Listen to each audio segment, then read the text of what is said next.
Hi everyone. मैं अमन आपका बहुत बहुत स्वागत करता हूं अमन मैथ्स क्वांटिटेटिव एप्टीट्यूड पर। तो देखिए, आज के सेशन में हम पार्ट 2 डिस्कस करेंगे लक्ष्य सीरीज का। इसका पार्ट 1 आ चुका है। ठीक है, ऑब्जेक्टिव क्या है सीरीज का ये मैं फिर से बता दूं, जो लोग भी पहली बार इस वीडियो को देख रहे हैं, कि इसमें हम 10 बेहतरीन क्वालिटी क्वांट क्वेश्चन डिस्कस करेंगे। ठीक है, तो इसमें आपकी सारे एग्जाम्स की प्रिपरेशन एक जगह हो जाएगी। ऐसे क्वेश्चन जिसमें अक्सर बच्चे फंसते हैं और जिनमें प्रॉब्लम आती है, तो वही अच्छे और जो रिलेवेंट हैं, तो वो मैं क्वेश्चंस लेकर आता हूँ हर सेशन में। और मैं 10 क्वेश्चन डिस्कस करता हूँ, 10 क्वेश्चन। ठीक है, इसको लक्ष्य इसलिए नाम दिया गया, ये टारगेट ओरिएंटेड सीरीज है। मतलब अगर जिसने ये सीरीज फॉलो करी उसको कहीं दिक्कत नहीं आने वाली है। ठीक है, लेकिन इसमें अच्छी क्वालिटी के होंगे, रिलेवेंट क्वेश्चंस डिस्कस होंगे। ठीक, तो इसका पहला पार्ट आ चुका है। तो जिन लोगों ने पहला पार्ट नहीं देखा है, पहला पार्ट भी जरूर देखें, वहां भी मैंने काफी इंपॉर्टेंट डिस्कशंस किए हैं क्वेश्चंस के। और ये उसका दूसरा पार्ट है। ठीक है, और मैं ये भी आपसे रिक्वेस्ट करूंगा कि जब भी आप सेशन में आए, जब भी आप क्लास में आए और वीडियो जब भी आप देखें, तो आप नोट पेन और कॉपी लेकर बैठें। ठीक है, पेन और कॉपी, जिससे कि अगर जो भी इंपॉर्टेंट चीजें डिस्कस मैं करूंगा, क्योंकि होगा क्या कि क्वेश्चंस के बीचों में काफी इंपॉर्टेंट चीजें आएंगी। डिस्कशन बहुत इंपॉर्टेंट है क्वेश्चन का, उसको आप बिल्कुल भी मिस मत कीजिएगा। ठीक है, भले ही आपको क्वेश्चन आ जाए फिर भी आप डिस्कशन पार्ट जरूर देखिए। ठीक है, जैसे मान लीजिए एक कोई क्वेश्चन आया है स्क्रीन पर, तो पहले मैं आपको दूंगा कि आप उसको पॉज करके एक बार आप ट्राई करो। फिर अगर आपको आ जाता है ठीक है, तो फिर आप देख लो। अगर नहीं आता है तो कोई दिक्कत नहीं है, आप फिर सोल्यूशन रेफर कर सकते हो। तो आपको ऐसे ही करना है और अपनी नोट बुक में इंपॉर्टेंट पॉइंट्स लिखते चलना है।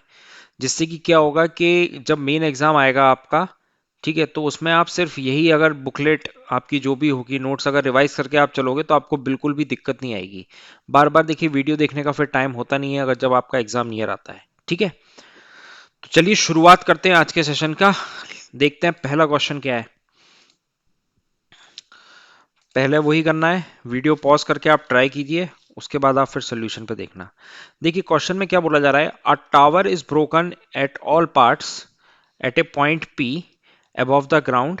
The top of the tower makes an angle of 60 degree with the ground at Q. From another point R on the opposite side of Q, angle of elevation of point P is 30 degree.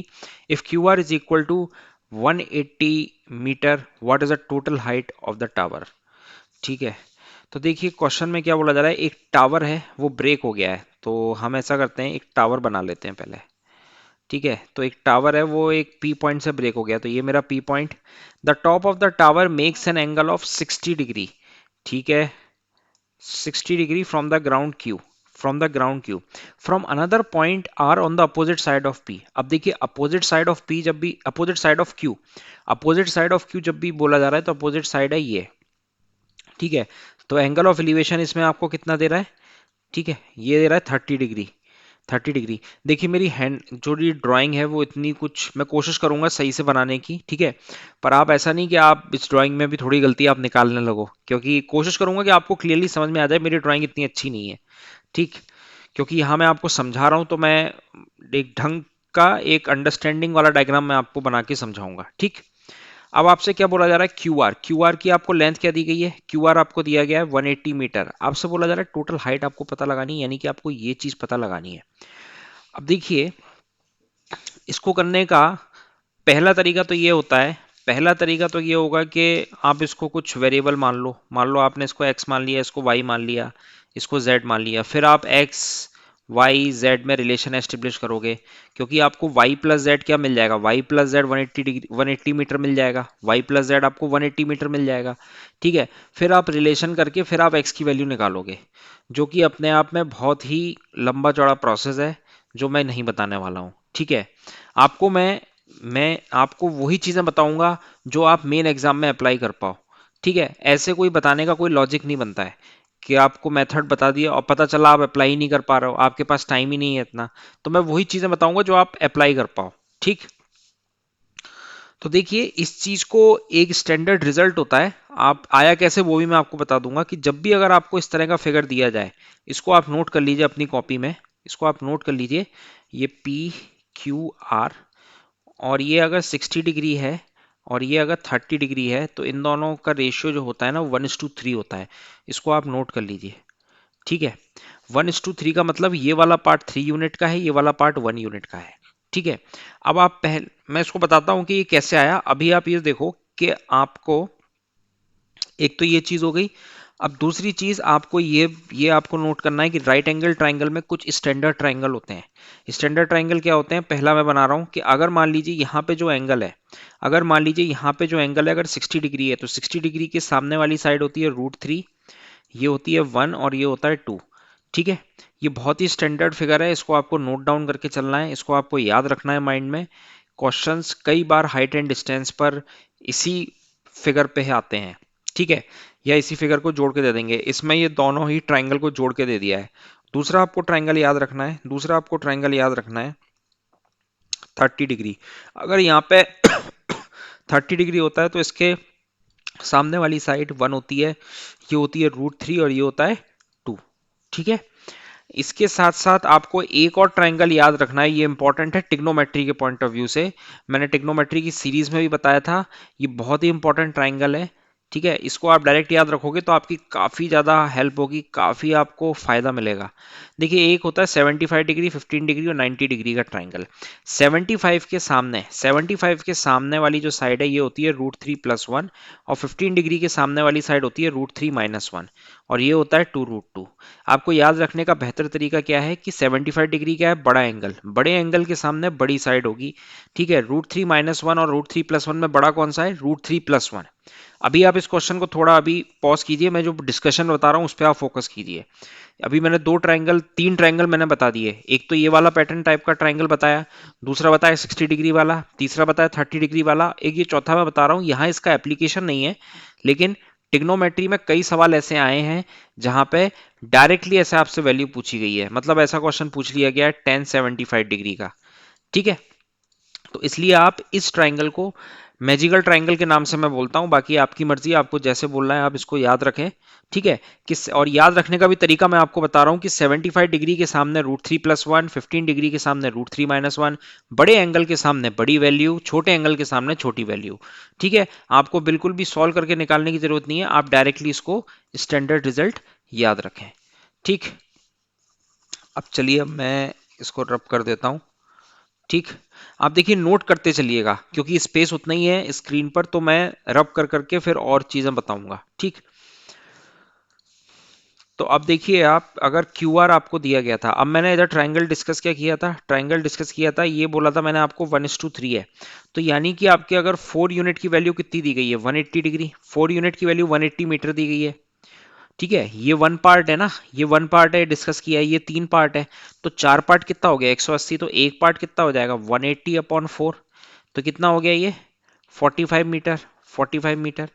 ठीक है, एक unit की value 45 metre आ गई। अब आप मेरे को ये बताओ, अब आप मेरे को ये बताओ कि आप इस ट्राइंगल पे फोकस करो, आप इस वाले ट्राइंगल पे फोकस करो जो मैं रेड से मार्क कर रहा हूं। ठीक है, जो मैं रेड से मार्क कर रहा हूं आप उस पे से फोकस कीजिए। ठीक, अब ये वाला ट्राइंगल इंडिविजुअली मैंने आपको बताया था कि अगर यहाँ 60 डिग्री होगा तो यहाँ √3 होता है, यहाँ 1 होता है, यहाँ 2 होता है। ठीक है, अब जब इस 1 की वैल्यू क्या दी गई है, इस 1 की वैल्यू आपको दी गई है 45 मीटर, और आपको निकालना क्या है, आपको अल्टीमेटली ये हाइट निकालना है, ये मतलब आपको √3 की वैल्यू निकालनी है। तो √3 की वैल्यू किसको करिस्पॉन्ड करेगी, 45√3। ठीक है, तो मेरा आंसर आ जाएगा ए।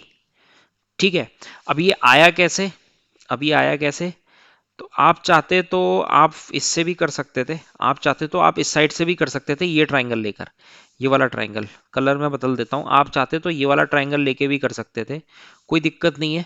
उसमें क्या रिलेशन आता, उसमें आपका वो आता कि ये देखिए 30 डिग्री है, ये आपका 30 डिग्री है, तो ये 1 हो गया, ये √3 हो गया, ये 2 हो गया। ठीक है, अब ये आया कैसे, ये तो हमारा आंसर आ गया। अब ये 1:3 आया कैसे, तो ये भी बहुत आसान है। ठीक है, ये मैं आपको बता देता हूँ ये कैसे आया। ठीक, एक बार हम रवि कर लेते हैं इसको, एक बार मैं बना के आपको अब दिखा देता हूँ। सोल्यूशन तो आ गया है, अभी आया कैसे, देखिए ये P है, ये Q था, ये R था। ठीक, ये 60 डिग्री था, ये 30 डिग्री था। आप मेरे को बताओ 60 डिग्री के सामने ये √3 होता, ये 1 होता, ये वाली लेंथ क्या होती 1 होती, और 30 डिग्री के सामने ये क्या होती 1 होता, ये क्या होता, √3 होता। ठीक है, अब क्या होता, दिक्कत यहाँ पे आ रही थी कि यार एक तरफ तो आप इसको √3 भी बोल रहे हो, एक तरफ आप इसको 1 भी बोल रहे हो। अभी मैं क्वेश्चन पे बात नहीं कर रहा हूँ, मैं वो बता रहा हूँ कि 1:3 कैसे आया। ठीक है, तो क्या करते हैं कि आप अगर इसको दोनों को बराबर करना है तो आप √3 से मल्टीप्लाई कर दिया दोनों साइड में। 30 डिग्री में क्या किया, यहाँ भी √3 से मल्टीप्लाई किया, यहाँ भी √3 से मल्टीप्लाई कर दिया, क्योंकि ठीक है ना, इक्वेट करने के लिए। तो जब आप √3 से √3 का मल्टीप्लाई करोगे तो ये 3 आ जाएगा, और ये यहाँ 3 आ जाएगा। ठीक है, ठीक है, तो ये क्या आ जाएगा अपना 1:3। आप इसको डायरेक्टली याद रखिएगा as a standard triangle, standard triangle के तौर पे आप इसको याद रखिएगा, तो आपको आसानी होगी, आप काफी फास्ट कर पाओगे। ठीक, अगले क्वेश्चन पे चलते हैं। देखिए अगला क्वेश्चन क्या है, अगला क्वेश्चन है the price of a sugar increases by 32%, a family reduces its consumption so that the expenditure of the sugar is up only by 10%. If the price before the price rise was 10 kilogram per month, then the consumption of sugar per month at present। काफी बेहतरीन question है। ठीक है, ये question किस pattern पे है, ये है price into consumption is equal to expenditure. Short में लिख रहा हूं मैं, P for price, C for consumption, E for expenditure. ठीक है, परसेंटेज का काफी फेमस क्वेश्चन है, कई एसएससी प्री मेंस में, बैंकिंग में, सीडीएस में, कई जगह इसी पैटर्न पे क्वेश्चन आया है। ठीक है, इस कंसेप्ट पर तो देखिए इसमें बोला जा रहा है कि आपकी जो प्राइस थी शुगर की वो 32% बढ़ गई, यानी पहले कुछ प्राइस रही होगी। ठीक है, अब उस प्राइस के बढ़ने से क्या हुआ कि जो फैमिली हुई, फैमिली का कंजम्पशन रिड्यूस हो गया। ठीक है, इस तरह से रिड्यूस हुआ है कि उनका एक्सपेंडिचर सिर्फ 10% बढ़ा है। ठीक है, अब ये पुरानी प्राइस आपको दी जा रही है कि 10 किलोग्राम पर मंथ है, then the consumption of sugar per month at present. तो अब इसमें क्वेश्चन में हम मान लेते हैं कि आपकी इनिशियली प्राइस जो रही होती, इनिशियली प्राइस रही होती वो 100 रही होती। ठीक है, इनिशियली प्राइस आपकी 100 रही होती, आपको कंजम्पशन दिया हुआ है, आपको कंजम्पशन कितना दिया हुआ है, 10। यहाँ क्वेश्चन में दिया हुआ है ना, if the sugar before the price rise was 10 kilogram per month, यानी 10 किलोग्राम आपका कंजम्पशन था, तो आपका एक्सपेंडिचर कितना बनता, आपका एक्सपेंडिचर बनता 1000। ठीक है, ये समझ में आ गया, 1000। इनिशियली मैंने मान लिया प्राइस 100 थी, अब मैं क्या बोल रहा हूँ, क्वेश्चन में क्या बोल रहा है आपको, the price of the sugar increases by 32%, कि मतलब शुगर की अब जो प्राइस है, शुगर की जो प्राइस है वो 32% इंक्रीज हो रही है। 32% इंक्रीज होने का मतलब 132 हो गई, 32% इंक्रीज होने का मतलब 132 हो गई। अब इसमें बोला गया है then the consumption of sugar per month at present, ये हमें निकालना है, सी डैश मान लेते हैं इसको। और आपका यहाँ पे क्या दिया हुआ है, यहाँ पे आपका बोला जा रहा है expenditure of the sugar is up only by 10%, यानी 10% है। अब देखिए 10% कभी भी अगर आपको 1000 का निकालना हो, वैसे तो बहुत सिंपल है, 10% 1000 का कितना होगा, 100 होगा। आप 1000 में 100 जोड़ोगे तो कितना आ जाएगा, 110 आ जाएगा। ठीक है, क्योंकि एक्सपेंडिचर आपका अप हुआ ना, 10% बढ़ गया आपका। ठीक है, एक तरीका तो ये है कि 10% बढ़ गया, दूसरा तरीका आप क्या कर सकते हो, आप मल्टीप्लाइंग फैक्टर से आप निकाल सकते हो। 10% बढ़ने का मतलब क्या, आपका मल्टीप्लाइंग फैक्टर कितना हो गया, 1.1। अगर मैं आपसे बोलूं 20% इंक्रीमेंट हो गया तो आपका मल्टीप्लाइंग फैक्टर हो गया 1.2। अगर मैं आपसे बोलता हूं 30% का इंक्रीमेंट तो आपका मल्टीप्लाइंग फैक्टर कितना हो गया, 1.3। तो अगर आप यहां पर 1.1 से भी करते, ठीक है, मैं आपको सोचने का तरीका बता रहा हूं, कर तो आप ऐसे भी लोगे, आपने 10% निकाल के आपने सीधे 100 निकाला, पर मान लीजिए कभी कुछ ऐसी वैल्यू आ गई, इसमें आपके रिएक्शंस जल्दी हो पाएंगे। ठीक है, इसमें आपके रिएक्शन जल्दी हो पाएंगे। तो अगर आप इस 1.1 से करते तो आपका क्या आ जाता, आपका ये आ गया, आपका आ गया ये 1100। ठीक है, तो अब आपको यही सी डैश निकालना है, तो सी डैश कितना हो गया, सी डैश हो गया आपका 1100 अपॉन 132। तो फाइनली ये 11 से कट जाएगा 100 टाइम्स, ये 12 टाइम्स, ये 50, ये 6, ये 25, ये 3। तो फाइनली हो गया 25/3। तो आंसर विल बी सी। ठीक, आंसर विल बी सी। तो अच्छा क्वेश्चन था ये कि price into consumption equal to expenditure पे, ये काफी अच्छा क्वेश्चन था। याद आपको यही रखना है कि इनिशियली प्राइस आपने एज्यूम करी 100, एक बार मैं फिर से बता देता हूँ, इनिशियली प्राइस आपने 100 एज्यूम करी, कंजम्पशन इनिशियली दिया हुआ था 10, उससे आपका एक्सपेंडिचर आ गया 1000। फिर पूरा क्या जा रहा है कि प्राइस जो है वो आपकी 32% बढ़ गई है, 32% आप इंक्रीमेंट दे दो तो 32% 100 का कितना होगा, 32, तो यानी 132 इंटू कंजम्पशन, यही हमें निकालना है। और 10% इंक्रीमेंट कितना होगा एक्सपेंडिचर का, 1100, तो उससे आपका C2 आ जाएगा। ठीक, अगला क्वेश्चन देखते हैं। अब देखिए ये बहुत ही अच्छा क्वेश्चन है ट्रिग्नोमेट्री का, और ये ऐसा क्वेश्चन है, देखिए कुछ क्वेश्चंस ऐसे होते हैं ट्रिग्नोमेट्री में जहां पे आप कोई शॉर्टकट कोई शॉर्ट ट्रिक नहीं लगा सकते, ठीक है ना, इसमें आप वैल्यू पुटिंग वगैरह नहीं कर सकते, ठीक है ना, आपको सॉल्व ही करना पड़ेगा, आपको ये सॉल्व ही करना पड़ेगा, तो आपको सॉल्व करना आना चाहिए, ठीक है। अच्छा क्वेश्चन है ये ट्रिग्नोमेट्री का, तो इसको हम सॉल्व करते हैं। आपको ये एक्सप्रेशन दिया हुआ है, आपको ये एक्सप्रेशन दिया हुआ है, और आपको इस एक्सप्रेशन की वैल्यू निकालनी है, ठीक है। तो चलिए हम इसको सॉल्व करते हैं। तो देखिए ये पकड़ते हैं हम sine theta plus sine cube theta, मैं साइन स्क्वायर थीटा को उस दूसरी साइड लेके जाता हूँ, इस साइड में से ट्रांसफर करता हूँ, तो ये क्या हो गया, one minus sign square theta, ठीक है, one minus sign square theta. अब आपका sine theta plus sine cube theta, इसको आप क्या लिख सकते हो, one minus sign square theta को कॉस स्क्वायर थीटा, ये तो वैसे का वैसे ही हमने लिखा, ठीक है ना। अब इस साइड, इस पे आप ध्यान दीजिए, इस साइड में क्या किया, साइन थीटा मैंने एक कॉमन ले लिया, अगर मैंने साइन थीटा कॉमन ले लिया तो मेरा एक्सप्रेशन क्या हो जाएगा, one plus sine square theta equal to cos square theta, और साइन थीटा फिर लिखेंगे, और साइन स्क्वायर थीटा को आप क्या लिख सकते हो, साइन स्क्वायर थीटा को आप लिख सकते हो one minus cos square theta equal to cos square theta, ठीक है। तो आपका फाइनली क्या आ गया, sine theta two minus cos square theta equal to cos square theta, ठीक है, कॉस स्क्वायर थीटा। अब एक चीज ध्यान दीजिए, इतना हमारा एक्सप्रेशन आ गया। अब लेकिन अगर आप क्वेश्चन पे ध्यान दोगे जो आपको निकालना है, आप देख रहे हो यहाँ पे सिक्स पावर है, यहाँ पे फोर पावर है, स्क्वायर तो ठीक है, स्क्वायर आपको दिख गया, लेकिन अगर आपको इतनी हाई पावर में जाना है तो उसका एक ही तरीका है कि आप स्क्वायरिंग करो। तो हम क्या करते हैं, हम स्क्वायरिंग करते हैं दोनों साइड पे, हम स्क्वायरिंग करते हैं क्या, दोनों साइड पे। तो अगर आपने स्क्वायर किया तो फाइनली ये क्या आ गया, sine square theta two minus cos square theta का whole square equal to cos four theta, equal to क्या हो गया, कॉस फोर थीटा। तो अगर आप इसको लिखोगे तो ये हो जाएगा साइन स्क्वायर थीटा। अब यहाँ पे आप क्या लगाओगे, यहाँ पे आप लगाओगे a माइनस बी का होल स्क्वायर का रिजल्ट।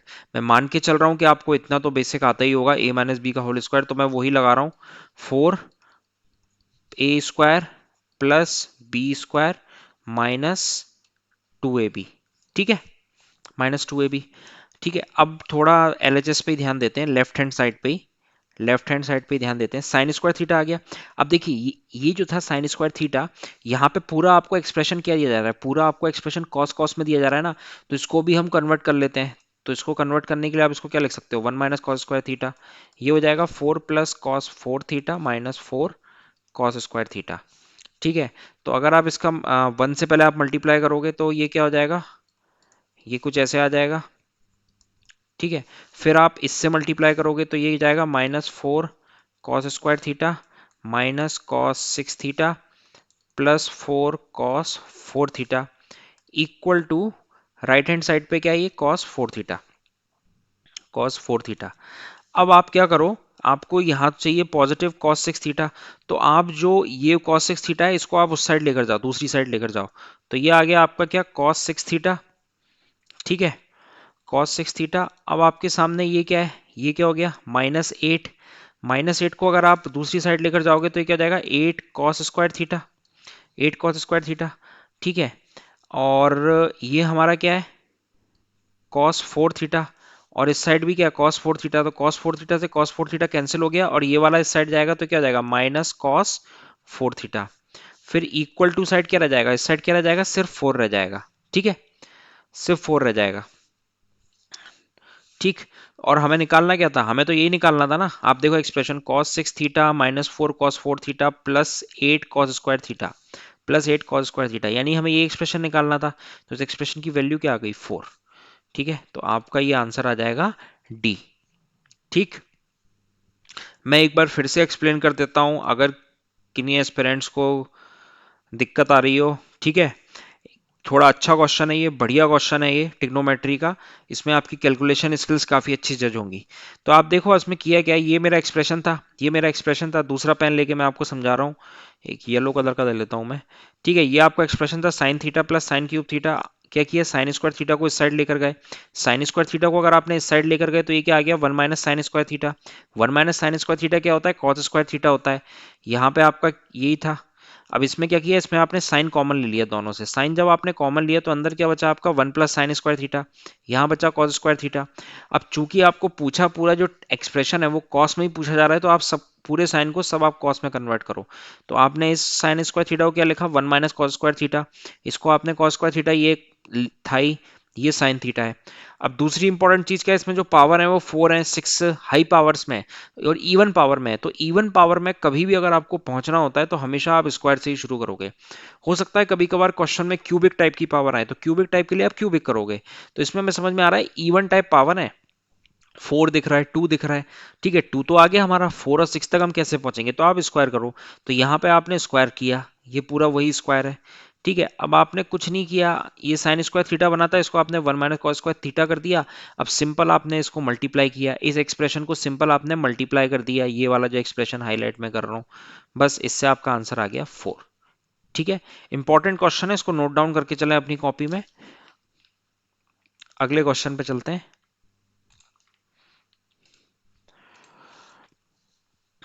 देखिए अगला क्वेश्चन है, P and Q can do a job in 6 days, Q and R can finish the same job in 60/7 days।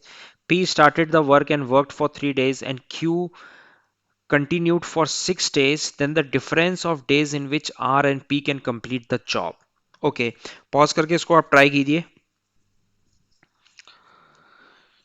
तो इसमें बोला क्या जा रहा है कि P और Q किसी काम को 6 दिन में करते हैं, Q और R उसी काम को 60/7 days में करते हैं, ठीक है, 60/7 days में करते हैं। आप एलसीएम ले लो, एलसीएम 60 आ गया, तो ये 10 एफिशिएंसी आ गई, ये 7 आ गया। अब P स्टार्टेड द वर्क, काम किसने शुरू किया है, P ने शुरू किया है, ठीक है। तो P ने शुरू किया, तो P ने कितना, P ने 3 दिन काम कर लिया है, and work for 3 days and Q and I think यहाँ पर R आएगा, Q and R continued for 6 days, यहाँ पे R आएगा, ठीक है। शायद टाइपिंग एरर हो गया होगा, Q and R continued for 6 days, यानी Q और R ने 6 दिन तक काम किया। अब आप मेरे को ये बताओ, ये जो इक्वेशन है इस पे आप ध्यान दो, क्यू एन आर मिलके एक दिन में कितना कर रहे हैं, 7 यूनिट काम कर रहे हैं। क्यू एन आर एक दिन में कितना कर रहे हैं, 7 यूनिट काम कर रहे हैं। तो अल्टीमेटली अगर मैं आपसे पूछता हूं कि 6 दिन में कितना कर पाएंगे, तो आप ये बोलोगे सर कि क्यू और आर 6 दिन में कर पाएंगे इतना काम, 42 यूनिट काम कर पाएंगे। ठीक है, मैंने कहा बहुत बढ़िया। अब आप मेरे को ये बता दो कि इसमें रिमेनिंग वर्क कितना है। टोटल वर्क तो हमें कितना करना था, टोटल वर्क हमें 60 करना था, तो हमारा रिमेनिंग वर्क कितना है, शॉर्ट में मैं लिख रहा हूँ रिमेनिंग वर्क हो गया 60 माइनस 42, दैट इज 18। 18 हमारा रिमेनिंग वर्क हो गया। इतना काम तो क्यू और आर ने कर दिया ना, क्वेश्चन में दिया हुआ है Q and R continued for 6 days। अब इसमें बोला है P started the work and work for 3 days, यानी कि ये 18 यूनिट काम किसने कंप्लीट किया होगा, Q एंड R।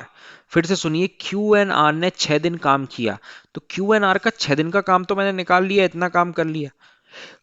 अब Q एंड R नहीं है, अब Q एंड R नहीं है, तो जो रिमेनिंग वर्क था वो कौन करेगा, वो तो P ही करेगा, क्योंकि P ने स्टार्ट किया था ना, इट वर्क फॉर 3 days। तो अगर P ने इतना काम 3 दिन में खत्म कर दिया, आप मुझे बताओ P ने 18 यूनिट काम 3 दिन में खत्म किया है, 3 दिन में, तो एक दिन में वो कितना कर रहा है, एक दिन में वो 6 यूनिट कर रहा है। सोच के देखिए ना आप, देखो पहले दिन 6 किया, फिर दूसरे दिन 6 किया, फिर तीसरे दिन 6 किया, तब जाके वो तीनों में क्या हुआ, 18 दिन 18 यूनिट काम उसने कंप्लीट किया।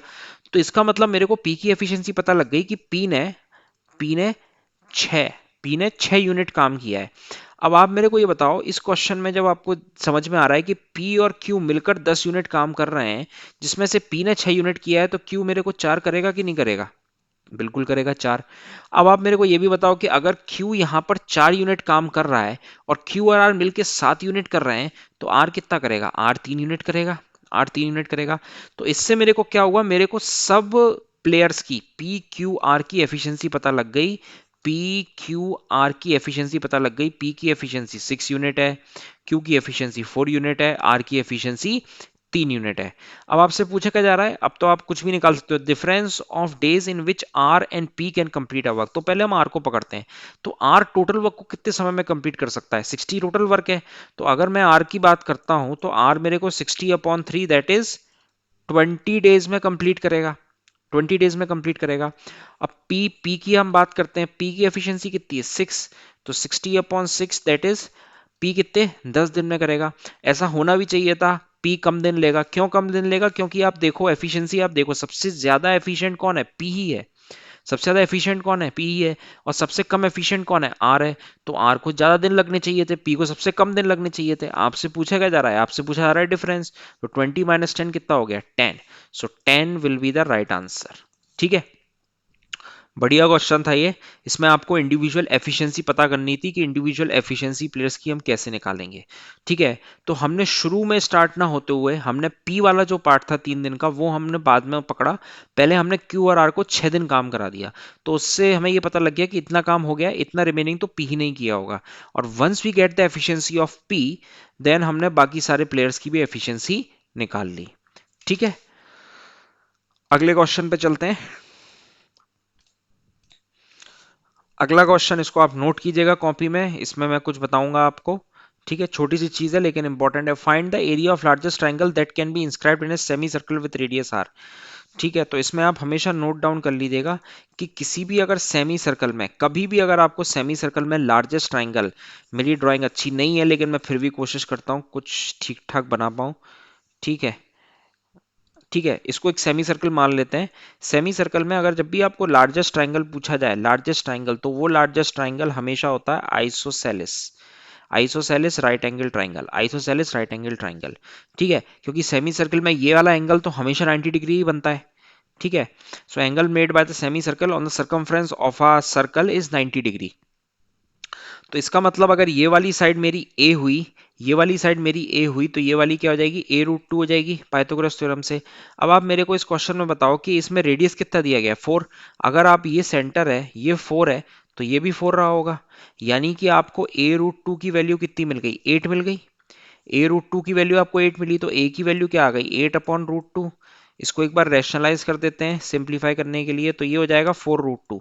तो a की वैल्यू आ गई 4√2। अब आपसे एरिया पूछा जा रहा है। एरिया आप कैसे निकालोगे? राइट एंगल ट्राइंगल का half into base into height. Half into base into height, तो हाफ हो गया, बेस क्या हो गया? a। बेस क्या हो गया? a। हाइट क्या हो गया? a। तो ये हो गया हाफ ए स्क्वायर। ठीक है, हाफ ए स्क्वायर हो गया। तो हाफ इंटू 4√2 का होल स्क्वायर। तो फाइनली हो गया हाफ इंटू 16/2। फाइनल आंसर मेरा क्या आ गया? ए दैट 16, दैट इज सी। ठीक है, तो उम्मीद करता हूं ये आपको समझ में आया होगा। इसको आप नोट कर लीजिएगा अपनी कॉपी में कि जब भी आपको लार्जेस्ट ट्रायंगल पूछा जाए inscribed in a semi circle, it is always isosceles right angle triangle. अगले क्वेश्चन पे चलते हैं। अगला क्वेश्चन देखिए, ट्राई कीजिए। आपको X square plus X plus one equal to 0 दिया हुआ है। अब आपसे पूछी जा रही है इस एक्सप्रेशन की वैल्यू। देखिए, कभी भी अगर इस तरह के बहुत ज्यादा एक्सप्रेशन आते हैं जिसमें आपको पावर ज्यादा मिलती है, तो आप ये बात याद रखिएगा, कुछ ना कुछ तो मैन्युपुलेशन होगा। कुछ ना कुछ तो होगा, सिंपल तरीके से नहीं होगा ये। देखिए, आपको ये पता होगा, थोड़ा आपको रिकॉल दिलाता हूं। अगर मैं आपसे पूछता हूं कि A cube minus B cube का मेरे को आप रिजल्ट बताओ, A cube minus B cube का आप मेरे को, आप बोलोगे सर ठीक है, A minus B, A square plus A B plus B square. फिर मैं आपसे पूछता हूँ ठीक है, आप मेरे को इसका भी बता दो। आपने बोला सर कोई दिक्कत नहीं है, ये लीजिए, बस यही तो करना है। तो फिर मैं आपको बोलता हूँ इसको आप नोट डाउन करके लिख लो अपनी कॉपी में। ठीक है, अब इस क्वेश्चन में क्या करना है हमें, ध्यान दीजिएगा आप। ये जैसे हमारा एक्सप्रेशन है x square x plus one, मैं आपको कुछ दिखाना चाह रहा हूं। दिखाना मैं क्या चाह रहा हूं, इसको मैं थोड़ा इसी तरीके से यही लिख रहा हूं, थोड़ा अलग तरीके से। X square x into one plus one square. ठीक है, और अब आप कंपैरिजन करो कि ये इन दो टर्म्स में से कौन से टर्म का पार्ट है। ऑब्वियसली इसमें तो माइनस दिया हुआ है तो इसका तो पार्ट होगा नहीं, तो इसको तो हम कैंसिल आउट करेंगे, इस पे हम फोकस करेंगे, इसका पार्ट है। लेकिन समस्या क्या है, अगर आप कंपैरिजन करोगे, अगर आप कंपैरिजन करोगे तो ये A square plus A B plus B square हो जाएगा। लेकिन आप बोलोगे सर यहाँ तो a माइनस बी आ रहा है, तो इधर भी कुछ ऐसा आना चाहिए ना, x माइनस वन। तो मैं बोलूंगा बिल्कुल सही बात है आपकी, तो x माइनस वन हम बना लेते हैं। ये क्या है, ये फाइनली इक्वल टू जीरो है ना, ये एक्सप्रेशन क्या है, इक्वल टू जीरो है ना। ठीक है, तो हम दोनों साइड मल्टीप्लाई कर देते हैं x माइनस वन से। दोनों साइड हम मल्टीप्लाई कर देते हैं x माइनस वन से, तो ये वाला टर्म तो हमारा जीरो होगा। और ये वाला टर्म हमारा फिर क्या बन जाएगा, ये वाला टर्म हमारा वही a माइनस बी बन जाएगा। तो फाइनली ये क्या हो गया, ये A cube minus B cube type हो गया। यानी ये क्या हो गया, x cube minus one equal to zero हो गया।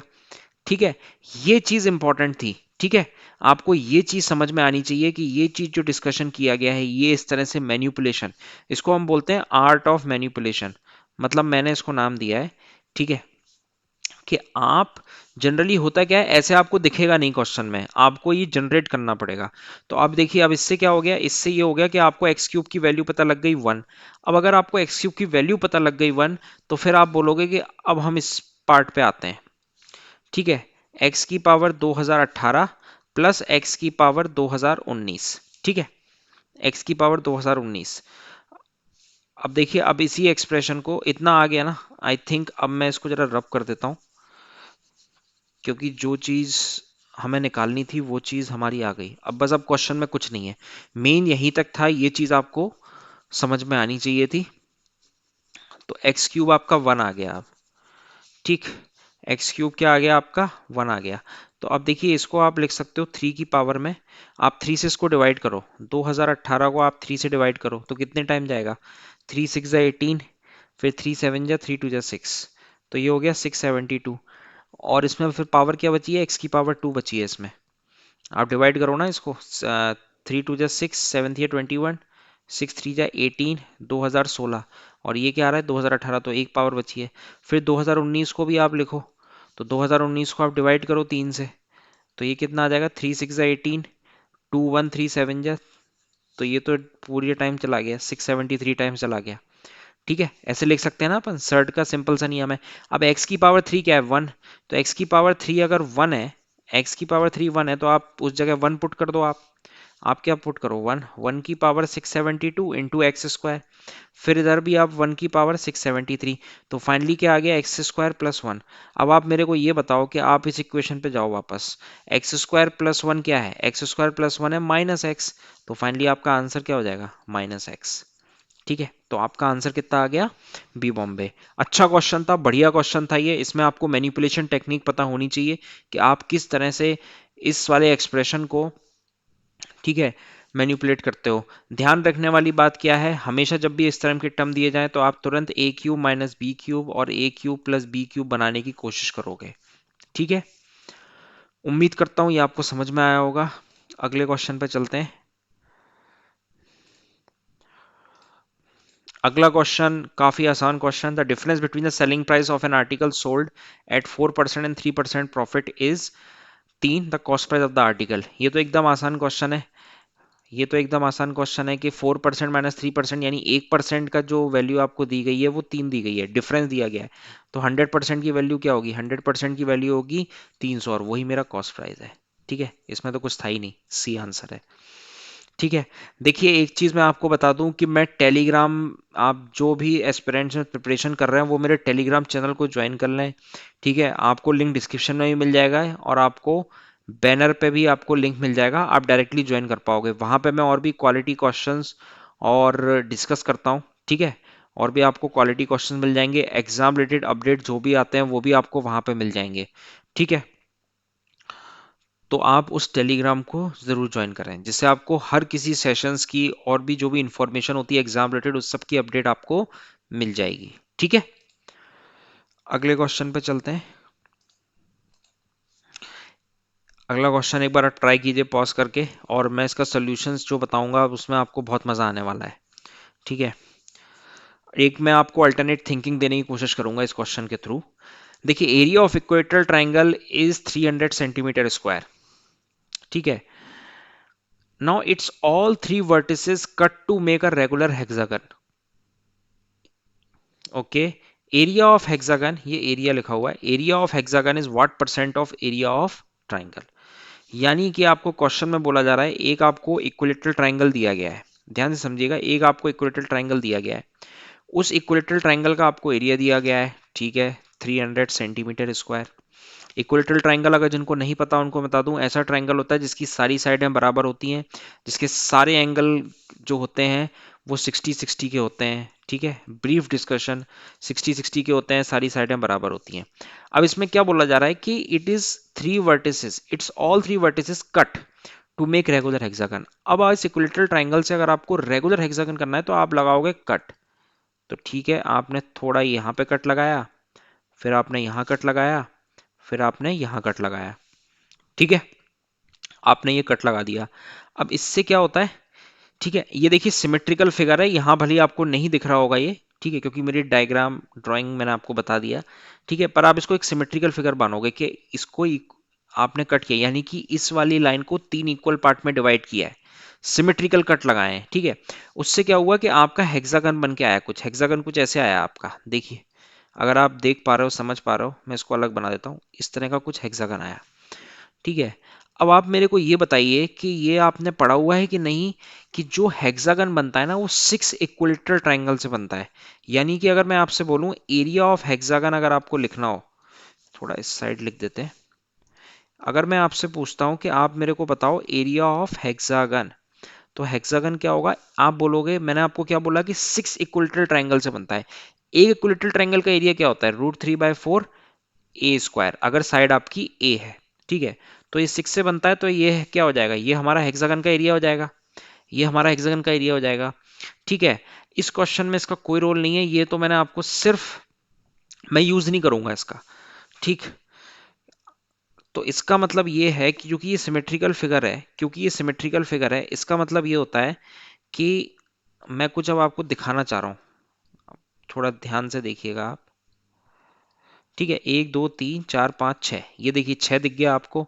अब चूंकि ये सिमेट्रिकल फिगर है, क्योंकि ये सिमेट्रिकल फिगर है, ठीक है, कुछ ऐसे काटा गया, ऐसे काटा गया, ऐसे काटा गया, ऐसे काटा गया, ठीक है, 1 2 3, कलर चेंज कर लेते हैं, 1 2 3 4 5 6, ठीक है, ये 6 इक्विलेटरल ट्रायंगल बन गए हमारे, ठीक है, सिमेट्रिकल फिगर है, 6 इक्विलेटरल ट्रायंगल बन गए, और बाकी ये तो हमारे होंगे इक्विलेटरल ट्रायंगल, ठीक है, सब इक्विलेटरल ट्रायंगल होंगे, तो ये हमारे कितने, ये हमारे यहाँ 3 इक्विलेटरल ट्रायंगल और निकल गए, ठीक है, तो टोटल हमारे कितने ट्रायंगल हो गए, 6 तो हमारे हेक्सागन के और 3 हमारे बाहर, ये थे 9 इक्विलेटरल ट्रायंगल, यानी इस इक्विलेटरल ट्रायंगल को 9 छोटे छोटे इक्विलेटरल ट्रायंगल के में हम डिवाइड कर सकते हैं। अब जो एरिया ऑफ हेक्सागन है, एरिया ऑफ हेक्सागन है, एरिया ऑफ हेक्सागन कितने से बना है, 6 से बना है, टोटल हमारे कितने हैं, 9, आपको यही तो निकालना था, area of hexagon is what percent of area of triangle, तो एरिया ऑफ ट्रायंगल किसको करस्पॉन्ड करेगा, 9, 9 ही ट्रायंगल को करेगा ना, तो ये आप इसको काट दो, 2/3, 66.66%, ठीक है। आपको इसकी बिल्कुल भी जरूरत नहीं थी, अगर आप ढंग से सोचोगे तो, हल्का सा आपको डायग्रामेटिक मॉडिफाई करना आना चाहिए, मॉडिफाई भी नहीं करना था, आपको ये समझना था एक बेसिक कंसेप्ट पे, कि जो हेक्सागन का एरिया होता है, हेक्सागन का एरिया कहता है 6 इक्विलेटरल ट्रायंगल से बनता है, और इसको आपने तीनों वर्टिसेस से जब भी काटा है, इसको आप एज ए स्टैंडर्ड डायग्राम भी अपनी नोटबुक में आप नोट कर सकते हो, ठीक है, कि ये हमारा 6 इक्विलेटरल ट्रायंगल हो गया, और बाकी जो रिमेनिंग है वो भी हमारे इक्विलेटरल ट्रायंगल होंगे, 60-60 के, क्योंकि आप समझो, अगर ये इक्विलेटरल ट्रायंगल है, ठीक है, ये इक्विलेटरल ट्रायंगल है, ठीक है, और चूंकि आप सिमेट्री से ऐसे काटा गया है, सिमेट्री से काटा गया है, ठीक है, तो ये वाली साइड इस साइड के बराबर होगी, क्योंकि ये पूरा क्या इक्विलेटरल ट्रायंगल है, इक्विलेटरल ट्रायंगल में ये सारी लेंथ है आपस में बराबर है। अब जब इसको सिमेट्री से काटा गया है तो ये तीनों इक्वल पार्ट में डिवाइड है ना, तो अगर मान लीजिए ये वाली साइड इस साइड के बराबर है, दो एंगल आपस में बराबर हो गए, तीसरे को 60 होना ही पड़ेगा ऑटोमेटिकली, ठीक है ना, आप समझो ना, ये जैसे होगा हमारे एंगल, जैसे ये अगर 60 हो गया, ये 60 हो गया, तो आपका टोटल सम कितना होता है, 180 डिग्री, तो इसे 60 होना ही पड़ेगा, ठीक है। तो अल्टीमेटली हमारे कितने 9 ट्रायंगल हो गए, और हेक्सागन हमारा 6 ट्रायंगल से बनता है, आपको रेशियो निकालना था, area of hexagon is what percent of area of triangle, तो ये हमने निकाल दिया, ठीक है। इसके थ्रू आप बिल्कुल भी मत जाना, ठीक है, तो इसका कोई रोल नहीं था, अगर आपने ढंग से समझने की कोशिश करी तो, वही चीज मैं आपको बता रहा हूं कि मैं आपको एग्जाम रिलेटेड अप्रोच बताऊंगा, जो एग्जाम में आप अप्लाई कर सको, फिजिबल हो, और आपका समय बचे, और आप इफिशिएंटली आंसर मार्क करके आगे बढ़ पाओ। तो एरिया ऑफ इक्विलेटरल ट्रायंगल का यहाँ पे कोई रोल नहीं था, ठीक। एक बेसिक कंसेप्ट पे, बेसिक डायग्राम पे, बेसिक थीम पर हमने उसको अप्लाई किया और हमारा आंसर आ गया। अगले क्वेश्चन पे चलते हैं, अगला क्वेश्चन ट्राई कीजिए। The number of students in 3 class is in the ratio of 2:3:4. If 12 students are increased in each class, this ratio become 8:11:14. The total number of students in the 3 class at the beginning was, मतलब शुरू में क्या थे, तो ठीक है, आपको student दिए गए क्लास में, क्लास मान लेते हैं हम, A B C 3 क्लास थी, तीनों में स्टूडेंट का रेशियो दिया गया 2:3:4। अब इसमें क्या बोला गया, 12 students are increase in each class, मतलब सब में 12-12 आपने इंक्रीज कर दिया, ठीक है। सब में 12-12 है, तो अब आपका रेशियो क्या बन गया, 8:11:14। अब देखिए आप बहुत ध्यान से समझिए कि यहाँ पे क्या है, 2 से 4 हो रहा है, 2 से 8 हो रहा है सॉरी, तो यानी कि +6 का इंक्रीमेंट आ रहा है। यहाँ पे 3 से 11 हो रहा है, यानी +8 का इंक्रीमेंट आ रहा है। यहाँ पे 4 से 10 होता है, +10 का आ रहा है। यानी ये देखिए कि हर क्लास में जो नंबर ऑफ स्टूडेंट्स इंक्रीज किए गए हैं वो बराबर से किए गए हैं, ठीक है। लेकिन यहाँ पे क्या है, हम इसको सिंपली ऐसे एवेल्युएट नहीं कर सकते, क्योंकि यहाँ पे जो रेशियो में इंक्रीमेंट हो रहा है ये प्रोपोर्शनेट नहीं हो रहा है, और जबकि स्टूडेंट्स में जो इंक्रीमेंट है वो बराबरी से हो रहा है। तो पहले हम क्या करेंगे, पहले हम रेशियोज को इस तरह से हम फिक्स करेंगे कि जिस तरह से हमारा प्रोपोर्शनेट इंक्रीमेंट हो। प्रोपोर्शनेट इंक्रीमेंट का मतलब, मान लीजिए यहाँ पे 6 यूनिट हो रहा है, तो यहाँ भी 6 यूनिट इंक्रीमेंट होना चाहिए, यहाँ भी 6 यूनिट होना चाहिए। तब हम बोल पाएंगे कि 6 यूनिट की वैल्यू 12 है, और 1 यूनिट किसको करस्पॉन्ड करेगा, 2 को। तो अब वो कैसे हम बनाएं, लॉजिक कैच वही है कि हम उसको कैसे बनाएं अब, ठीक। तो अब देखिएगा आप, ये मेरा 12 हो गया, ये रेशियो है। तो आप क्या करो, आप इन दोनों में गैप निकालो। इन दोनों में आपने गैप निकाला, 1 का गैप है, इनमें गैप निकाला, 1 का गैप है, इनमें गैप है 3 का, ठीक है। तो आप क्या करो, इस वाले टर्म को, इस पूरे टर्म को आप 3 से मल्टीप्लाई कर दो। तो अगर आपने इसको 3 से मल्टीप्लाई किया, ध्यान दीजिएगा अब क्या होगा, ये 6 बन जाएगा मेरा, ये 9 बन जाएगा मेरा, और ये मेरा 12 बन जाएगा। और फाइनली ये रेशियो क्या था, 8:11:14। 8:11:14 था। अब यहाँ पे इंक्रीमेंट क्या हुआ, +2 का, यहाँ पे इंक्रीमेंट क्या हुआ, +2 का, यहाँ पे इंक्रीमेंट क्या हुआ, +2 का। अब आप सॉल्व कर सकते हो कि +2 का इंक्रीमेंट किसको करस्पॉन्ड कर रहा है, +2 का इंक्रीमेंट 12 को करस्पॉन्ड कर रहा है ना। तो 1 यूनिट किसको करस्पॉन्ड कर रहा है, 6 को करस्पॉन्ड कर रहा है। अब इसमें ये पूछा जा रहा है total number of student in the 3 class at the beginning. अब देखिए बिगिनिंग में कितने बंदे थे, बिगिनिंग में आपके ये थे, बिगिनिंग में क्या था आपका, ये रेशियो था ना, 9 6 15, 15 और 12 कितना हो गया, 27। 1 यूनिट की वैल्यू 6 है, तो 27 यूनिट की वैल्यू क्या होगी, 27 × 6, तो ये हो गया मेरा 162। तो फाइनली आंसर मेरा क्या आ गया, डी दिल्ली, ठीक। तो इसमें आपको ध्यान ये रखना है कि आपको रेशियो पहले एक सिमेट्री, एक बराबर में लाना है, मतलब इंक्रीमेंट उनके आपको बराबर करने हैं, इंक्रीमेंट हो या डिक्रीमेंट हो, तभी आप उसको फिर आगे एवेल्युएट कर पाओगे। अगले क्वेश्चन पे चलते हैं। अगला क्वेश्चन देखिए काफी अच्छा क्वेश्चन है, इसको आप पॉज करके एक बार ट्राई कीजिए, इसको आप एक बार पॉज करके आप ट्राई कीजिएगा, ठीक है। In a stock pill of product produced by three machines M1, M2, M3, 40% and 30% were manufactured by M1 and M2. 3% of the product of M1 are defective, 1% of the product of M2 defective, while 95% of the product of M3 are not defective. ध्यान दीजिएगा, यहाँ पे defective बोला जा रहा है, यहाँ पे नॉट डिफेक्टिव है, यहाँ पे भी डिफेक्टिव है। कैच ये है, what is the percentage of defective in the stock pile, और आपसे पूछा क्या जा रहा है स्टॉक पाइल में। मान लेते हैं कि, ठीक है, इसमें हम पहले मान लेते हैं कि एक स्टॉक पाइल है प्रोडक्ट का, जिसमें 3 मशीनें काम करती हैं, ठीक है। अब हर मशीन मान लेते हैं कि प्रोडक्ट की क्वांटिटी मान लेते हैं, क्वांटिटी कहने का मतलब कि हर मशीन 100 प्रोडक्ट, 100 आइटम बनाती है, यानी कि आप ये मान लो हर मशीन 100 आइटम बनाती है, ठीक है। लेट्स अज्यूम इट, आसानी होगी। अब इसमें क्या पूछा जा रहा है कि M1, M2, M3, 40% and 30% were manufactured by M1 and M2 respectively, और 3% of the product of M1 are defective। यानी M1 पहले बना कितने रहा है, M1 बना रहा है 40, M2 कितने बना रहा है, M2 बना रहा है, टोटल मान लेते हैं टोटल प्रोडक्ट आपके 100 होंगे, ठीक है। तो उस 100 में से 100 होंगे टोटल प्रोडक्ट बन रहे हैं। अब 100 में से M1 क्वालिटी के कितने हैं 40, M2 के कितने 30, तो M3 के अगर मैं आपसे पूछता हूं तो आप क्या मेरे को बता पाओगे, आप बोलोगे सर बिल्कुल 100 टोटल है, 40 M1 ने बनाए, 30 इसने बनाए, बचे कितने 30, तो 30 M3 ने बनाए, ठीक है। अब 3% ऑफ द प्रोडक्ट, अब इसमें क्या बोला जा रहा है, 3% of the product of M1 are defective, यानी कि M1 ने इतने बनाए, अब इसके 3% डिफेक्टिव है, ठीक है। तो आप 3% निकाल लो इसका, तो 0.03 इंटू 40, यानी कि 1.2 इसका डिफेक्टिव है। कैलकुलेशन में थोड़ा सा आपको तेज होना पड़ेगा, ठीक है, कैलकुलेशन बेस्ड क्वेश्चन है ये, परसेंटेज आप निकाल पा रहे हो कि नहीं। M1 इतने डिफेक्टिव है, यानी कि 40 में से आपकी इतने डिफेक्टिव है, and 1% of M2 are defective, यानी कि 0.01 टाइम्स इंटू 30, तो ये कितना हो जाएगा 0.3, ये आपका डिफेक्टिव आ गया, ये आपका डिफेक्टिव आ गया। वाइल 95% ऑफ द प्रोडक्ट, अब देखिए M1 में डिफेक्टिव कितने हैं 1.2, M2 में डिफेक्टिव कितने हैं 0.3।